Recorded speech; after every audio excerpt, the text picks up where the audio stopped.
எல்லாருக்கும் வணக்கங்க. எல்லாரும் எப்படி இருக்கீங்க? நல்லா இருக்கீங்களா? இன்றைக்கி நாம் பேச போகிறது பார்க்க போகிறது ராயன் திரைப்படத்தை பற்றி தான். ஸோ இந்த படம் பார்த்திங்கன்னா தனுஷ் இவங்களோட இயக்கத்தில் இவங்களோட நடிப்பில் வெளில வந்திருக்கிற 50வது படம். ஸோ தன்னோட 50வது படத்தை தமிழ் சினிமாவில் இருக்கிற எந்த டைரக்டருமே நம்பாமல் இவரே டைரக்ட் பண்ணியிருக்காரு. ஸோ இந்த படத்தோட கதை புதுமையான ஒரு விஷயம் எதுவுமே இல்லைங்க. ஆல்ரெடி நம்ம நிறைய படத்தில் பார்த்த அதே அண்ணன் தம்பி கதை, அதே அண்ணன் தங்கச்சி கதை. ஸோ இரண்டு விதமான மிக்சட் எமோஷ்னலை இந்த படத்தில் நம்மளால் பார்க்க முடியும். ஸோ கிட்டத்தட்ட இந்த படம் பார்த்திங்கன்னா ஒரு கேங்ஸ்டர் படமாக இருக்கும் அப்படின்னு நிறைய பேர் எதிர்பார்த்தாங்க, நான் உள்பட. ஏன்னா ட்ரெய்லரே அப்படி தான் இருந்துச்சு. ஸோ வடச்சென்னை மாதிரி ஒரு ஏரியா, அந்த ஏரியாவில் உணவகம் நடத்திட்டு இருக்கிற ஒரு நபர் தான் தனுஷ். அப்புறம் தனுஷ் தன்னோட ஃபேமிலிக்காண்டி என்ன வேணாலும் பண்ணுவாப்புல அப்படிங்கிற மாதிரி தான் நம்ம இது ட்ரெய்லர் பார்க்குறப்ப நமக்கு தெரிஞ்சிச்சு. ஸோ இப்படி இருக்கிற ஒரு தனுஷ் திடீர்னு அந்த ஏரியாவில் இருக்கிற கேங்ஸ்டர் மூலமாக ஒரு பிரச்சனையை சந்திக்கிறாரு. அதுக்கப்புறம் இவரோட வாழ்க்கையில் என்னென்ன திருப்பு முனைகள் ஏற்பட்டுச்சு, இதெல்லாம் எப்படி இவர் சமாளித்தார் அப்படிங்கிற மாதிரி திரைக்கதை இருக்கும் அப்படின்னு நினச்சா மக்க வேறு மாதிரி இருக்குங்க. ஸோ படத்தோட ஒன்லைன் வேணால் நமக்கு பழக்கப்பட்ட ஒரு விஷயமா இருக்கலாம். பட் ஆனால் திரைக்கதை உண்மையிலே ரொம்ப ரொம்ப புதுசாக செம்ம போல்டாக இருந்துச்சுங்க. இந்த படம் இங்கே நிறைய பேர் சொல்லிகிட்டு இருக்காங்க, படம் செம்ம என்கேஜிங்காக இருக்குது, செம்ம இன்ட்ரெஸ்டிங்காக இருக்குது, ஸோ ஸ்லோவாக போனாலும் போர் அடிக்கலை அப்படின்னு நிறைய பேர் சொல்லிகிட்டு இருக்காங்க. ஸோ நானும் அதே தான் சொல்கிறேன், படம் போரே அடிக்கலை, ஸ்லோவாக போனாலும் நேர்த்தியாக இருக்குது. ஸோ இதுக்கு முக்கிய காரணம் யார் தெரியுமா? டைரக்டர் தனுஷ் தான். ஏன்னா இவர் தான் படத்தோட திரைக்கதையை செம்ம நேர்த்தியாக கொடுத்துருக்காரு. இந்த அளவுக்கு நேர்த்தியான ஒரு திரைக்கதையில் ராயன் திரைப்படம் வரும் அப்படின்னு நான் எதிரே பார்க்கல. எப்படி இவர் சொதப்புவாப்பில் கண்டிப்பாக இவரோட 50வது படம் ஊத்திக்க தான் போகுது அப்படிங்கிற மாதிரி தான் நான் நினச்சேன். பட் ஆனால் உண்மையிலே டைரக்டர் தனுஷாக சாதிச்சு காட்டிட்டாருங்க.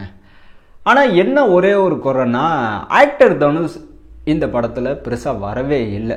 டைரக்டர் தனுஷ் அவர்கள் மட்டும்தான் இந்த படத்தை பெருசாக ஆள்றாரு.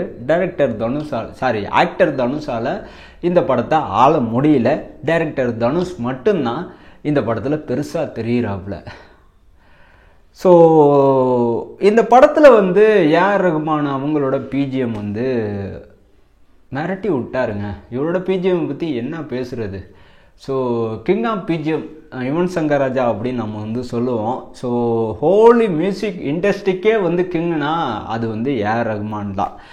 ஸோ இந்த படத்தில் பெரிய மைனஸாக நான் பார்க்குறது அபர்ணா முரளி அப்புறம் சந்தீப் கிஷன் இவங்களோட லவ் பர்சன் தான். ஸோ இந்த லவ் பர்சனை மட்டும் ரொம்ப டீட்டெயிலாக காட்டாமல் ரொம்ப சட்டிலாக காட்டியிருந்தா ஓரளவுக்கு பெட்டரான ஒரு லவ் பர்சனாக வந்திருக்கும். பட் ஆனால் ரொம்ப டீட்டெயிலாக இவங்க காட்டினதுனால எனக்கு என்னமோ இந்த லவ் பர்சன் இந்த படத்தோட திரைக்கதைக்கு சம்பந்தம் இல்லாத மாதிரி தான் எனக்கு தெரியுது. ஏன்னா படம் பார்க்குறப்ப இந்த லவ் பர்சன் மட்டும் ட்ராக்கை விட்டு தனி ட்ராக்காக போயிட்டுருக்கு.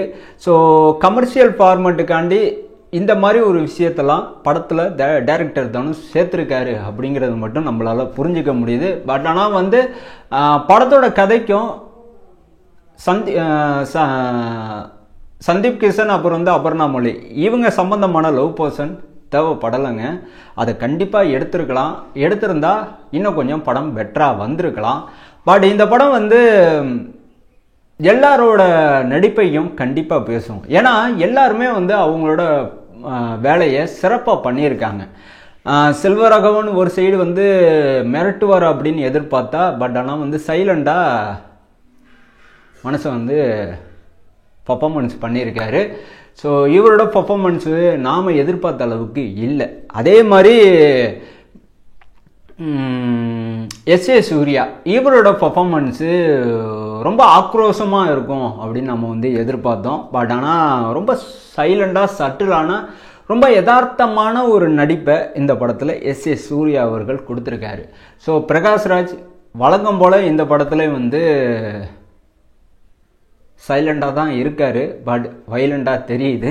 அதே மாதிரி இந்த படத்தில் வந்து சரவணா கேரக்டர் வந்து ரொம்ப பவர்ஃபுல்லான ஒரு கேரக்டராக வந்து பில்டப்லாம் கொடுக்குறாங்க. பட் இன்ட்ரோலே அவரை வந்து போட்டுடுறாங்க. ஸோ அதுக்கப்புறம் தான் படத்தோட கதையே வந்து சூடு பிடிக்குது. ஸோ கிட்டத்தட்ட வந்து இப்படி ஒவ்வொரு கேரக்டருக்குமே டைரக்டர் தனுஷ் முக்கியத்துவம் கொடுத்துருக்காரு.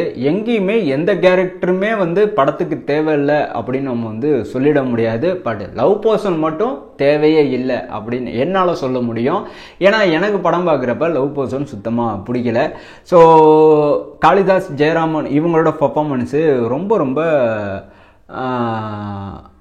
ரொம்ப யதார்த்தமாக இருந்துச்சு. காலேஜ் ஸ்டூடெண்டோட அந்த ஆட்டிடியூட், அவங்களோட பிஹேவியர்லாம் எப்படி இருக்குமோ அதை அப்படியே வந்து பிரதிபலிச்சிருந்தார் காளிதாஸ் ஜெயராமன். ஸோ காளிதாஸை பொறுத்த வரைக்கும் இந்த படம் இவருக்கு ஒரு திருப்புமுனை ஒரு படமாக கண்டிப்பாக இருக்கும். அதே மாதிரி சந்தீப் கிஷனை பொறுத்த வரைக்கும் இந்த ராயன் படம் இவங்க 2 பேத்துக்குமே திருப்புமுனையாக இருக்குங்க. ஸோ ஆனால் தசரா விஜயனுக்கு மட்டும் இந்த படம் மைண்ட் ஸ்டோனாக இருக்கும். ஏன்னா இவங்களோட பர்ஃபார்மன்ஸு உண்மையிலே இந்த ராயன் படத்தில் அவுட்ஸ்டாண்டிங்க. ஸோ எல்லாருமே நடிச்சிருக்காங்க. ஆனால் எல்லாரையும் விட ஒரு படி மேலே தெரிகிறது தசரா விஜயன் மட்டும்தான். ஸோ கடைசி கிளைமேக்ஸில் தன்னோட அண்ணனை கத்தியால் குத்துற சீனாக இருக்கட்டும், தன்னோட அண்ணனை பெரிய அண்ணனை கத்தியால் குத்திட்டாங்க, அதனால சின்ன அண்ணனாக இருந்தாலும் நான் பெரிய அண்ணனுக்காண்டி என்ன வேணாலும் செய்வேன் அப்படின்னு வந்து பாசக்கார ஒரு தங்கச்சி ரோலில் தசரா விஜயன் நடிச்சிருக்காங்க.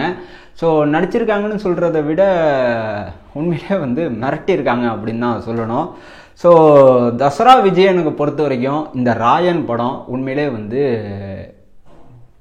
இத்தனை வருஷம் சினிமாவில் இவங்க இருந்ததுக்கு ஒரு கிஃப்டாக கிடச்சிருக்குங்க. தனுஷ் இவங்களோட பர்ஃபார்மன்ஸுக்கு கிஃப்டாக இந்த கேரக்டரை ப்ரெசன்ட் பண்ணியிருக்காரு. Outstanding performance. ஸோ மெய்சிலிருத்து போயிட்டேன். இப்படி ஒரு தசரா விஜயனை நான் எதிரே பார்க்கல. எனக்கு உண்மையிலே இந்த கேரக்டர் செம சர்ப்ரைஸாக இருந்துச்சுங்க. மற்றபடி படத்தில் வந்து பெருசாக எந்த ஒரு குறையுமே கிடையாதுங்க. படம் பிலோ ஆவரேஜ் கிடையாது, நல்லா இருக்குது, ரொம்ப நல்லா இருக்குது அப்படின்லாம் சொல்ல வரல, ஜஸ்ட் நல்லா இருக்குது. படம் சூப்பர் டூப்பர் ஹிட்டுன்னு நான் சொல்லலை, ஜஸ்ட் ஹிட்டு தான். படம் உண்மையிலே வணிக ரீதியாக வெற்றி அடையும். படம் கண்டிப்பாக வந்து 100 கோடியை கலெக்ட் பண்ணுறதுக்கு அதிக வாய்ப்புகள் இருக்குது. அதுக்கு மேலே போகிறதுக்கு கூட வாய்ப்புகள் அதிகமாக இருக்குது. கண்டிப்பாக வந்து தனுஷுக்கும் சரி சன் பிக்சருக்கும் சரி இந்த ராயன் திரைப்படம் லாபகரமான ஒரு திரைப்படமாக கண்டிப்பாக உருவெடுக்கும். ஸோ இந்த படம் பார்த்துட்டு வெளில வந்ததுக்கப்புறம் எனக்கு பர்சனலாக தோணுது வடச்சென்னை 2 மாதிரி தான் இந்த படத்தோட கதைக்களம் தனுஷ் அவர்கள் அமைச்சிருக்காப்புல. ஏன்னா வடச்சென்னை முதல் பாகத்தில் பார்த்தீங்கன்னா ராஜன் கேரக்டரை சுற்றி ஒரு சில சம்பவங்கள் நடக்கும். ஸோ அந்த மாதிரி ஒரு இன்சிடெண்ட்டை பேஸ் பண்ணி இந்த ராயன் படத்தோட முழு கதையுமே தனுஷ் அவர்கள் எழுதியிருக்காப்புல. ஸோ டைரக்டரா தனுஷ் அவர்கள் இந்த படத்தில் ஜெயிச்சிருக்காருங்க. பவர் பாண்டி படம் மூலமாக யதார்த்தமான ஒரு இயக்குனராக திகழ்ந்த தனுஷ் அவர்கள் ராயன் படம் மூலமாக ஆக்ரோஷமான ஒரு டைரக்டராக நிரூபித்து காட்டியிருக்காரு. உண்மையிலே அவுட்ஸ்டாண்டிங் மூவி. பட் என்னை பொறுத்த வரைக்கும் பர்டிகுலராக லவ் பர்சனை கம்ப்ளீட்டாக தூக்கியிருந்தா படம் இன்னும் கொஞ்சம் பெட்டராக வந்திருக்கும். எனிவே ஒரு கமர்ஷியல் படத்துக்கு என்னென்ன தேவையோ எல்லா விஷயமும் இந்த படத்தில் இருக்குது. பட் வைலன்ஸ் அதிகமாக இருக்கிறதுனால ஃபேமிலி ஆடியன்ஸை இந்த படம் போய் சென்று அடையாது அப்படிங்கிறது தான் என்னோட ஒப்பீனியனுங்க.